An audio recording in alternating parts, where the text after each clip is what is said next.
ఆఖరికి ఈ పసివాడు నా పక్కనే ఉన్నా నాకు ఒంటరిగా ఉన్నట్టే ఉంది రాజుగారు. అహల్య వెళ్ళిపోయి నన్ను ఏకాకిని చేసింది. బాబుగారికి అహల్య అంటే ఎంత ప్రేమ.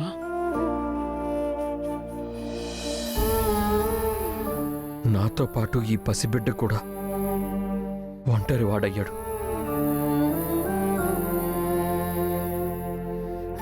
తన తల్లి కోసం వెతుక్కుంటున్నాడు.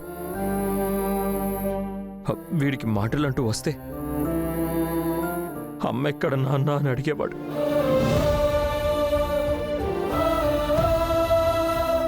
నేను వీడికి ఏం సమాధానం చెప్పను.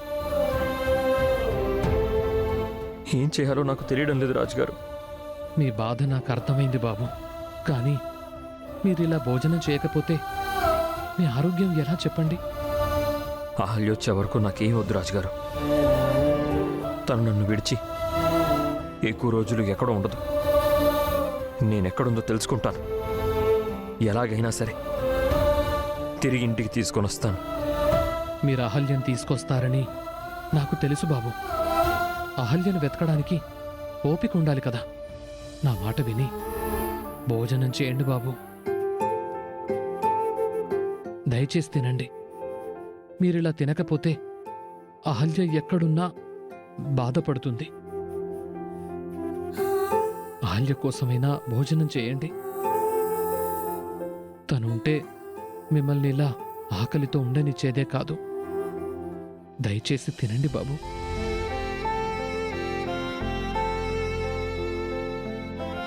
ఏంటి బాబు ఆలోచిస్తున్నారు? తినండి బాబు.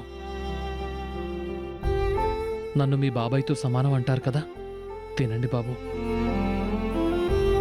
ఇందాక నేను అందరికీ భోజనం పెట్టాను. పైకి చెప్పలేదు, కానీ మీ అమ్మగారు నాన్నగారు కూడా సరిగ్గా భోంచేయలేదు బాబు. ఈ బాబు పస్తున్నాడని మీరు పస్తున్నారు. మీరు పస్తున్నారని మీ అమ్మగారు నాన్నగారు కూడా సరిగ్గా భోజనం చేయలేదు. వాళ్ళ కోసమైనా మీరు తినాలి బాబు. తినండి బాబు.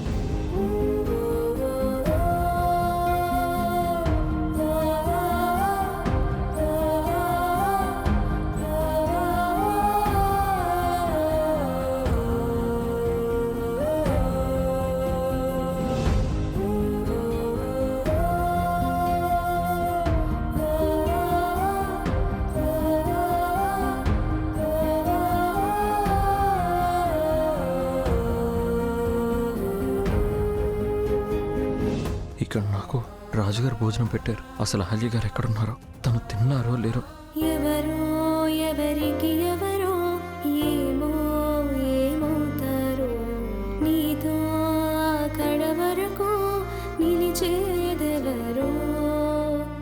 ఎవరో ఎవరికి ఎవరో ఏమో ఏమవుతారో, నీతో అక్కడ వరకు నిలిచే